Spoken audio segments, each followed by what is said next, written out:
Beautiful day, Patriots. How are you? In the Bible, there's a man named Moses, and he had a walking stick, a cane, and he went up to one of the most powerfulest living beings on the earth at his time, the Pharaoh of Egypt, and said to let his people go.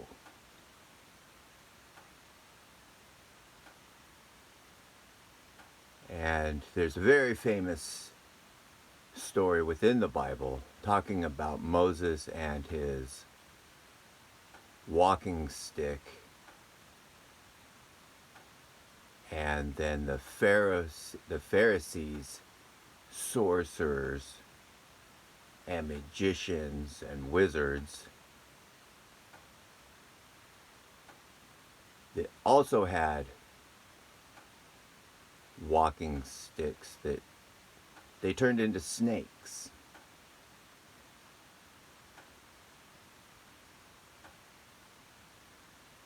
And our last president has a very famous picture of him holding a walking stick in the shape of a snake,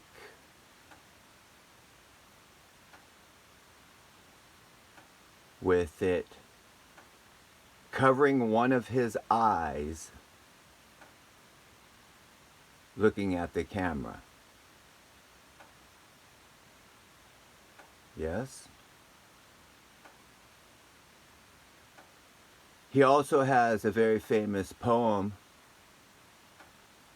talking about the lady and the snake. How the lady felt sorry for the snake, even though she knew it was a reptile. She felt sorry for it and accepted it into her house. And as this snake grew healthier and stronger, it bit the lady. And the lady asked the snake, "Why did you bite me?" And the snake replied back, "This is President Trump's story, not mine." And the snake replied back, "You foolish woman. You knew I was a snake before you took me in."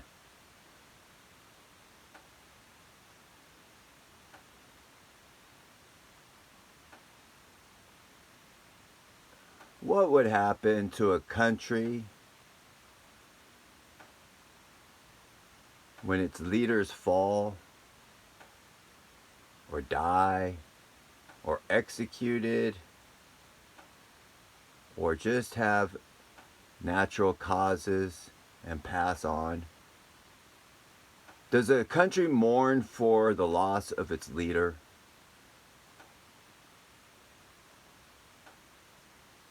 Are there some leaders in the world that people would never be able to get over? We still, 2,000 years later, mourn the death of Jesus Christ. Yes. You let me in knowing I was a reptile, and you wonder why I bit you? I have a parable for you. My name's Gregory Hamilton. I have a parable for you.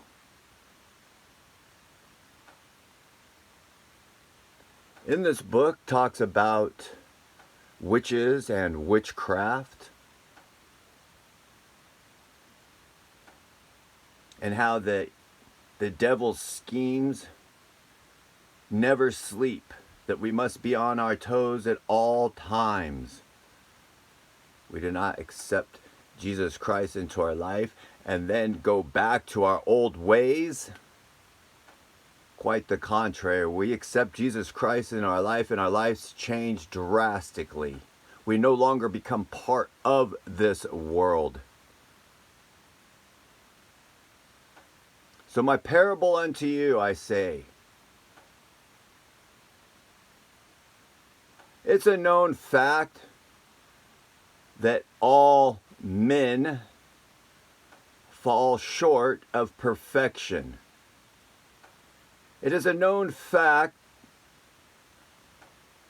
that all women have fallen short of perfection. Every single man and every single woman has fallen short of perfection.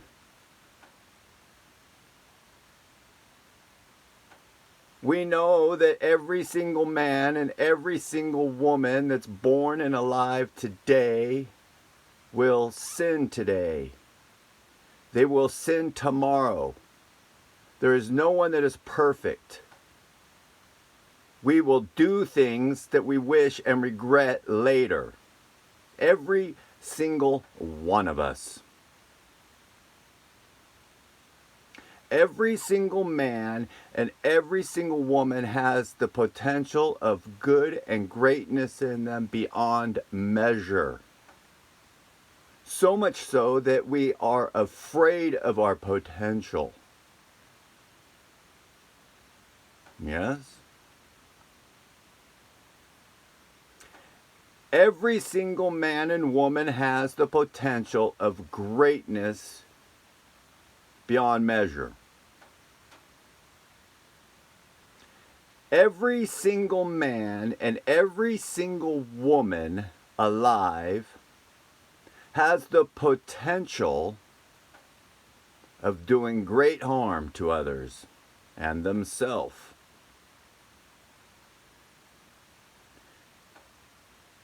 And if we use any kind of common sense, we know that we as human beings will do exactly that today and tomorrow and evermore. We as human beings have a hard time controlling our emotions and our thoughts. And every single human being has, let's just say, things and emotions in their bodies that we must constantly overcome. Anger, jealousy, rage, may I go on? Every single human being has spite in them and revenge in them and anger and have ill wishes and thoughts towards other human beings. Every single one of us, either you be a male or female, has in their minds going unchecked of anger, rage towards others, jealousy, hate, or they are constantly aware of those things and battle against them, or have been released by Jesus Christ, yes? Every single one of us fight, envy, and rage, and anger towards other human beings. All except for one. There's only one creature on this entire face of the earth that does not fight with anger and hate and spite and revenge towards others. Are you curious to know who that person and type of person is? It's obvious. They tell it to you in your face. They call themselves white witches. You see, a white witch only does things that are good. She will never, ever, ever, or he, ever fall prey to revenge, spite, and hate towards others.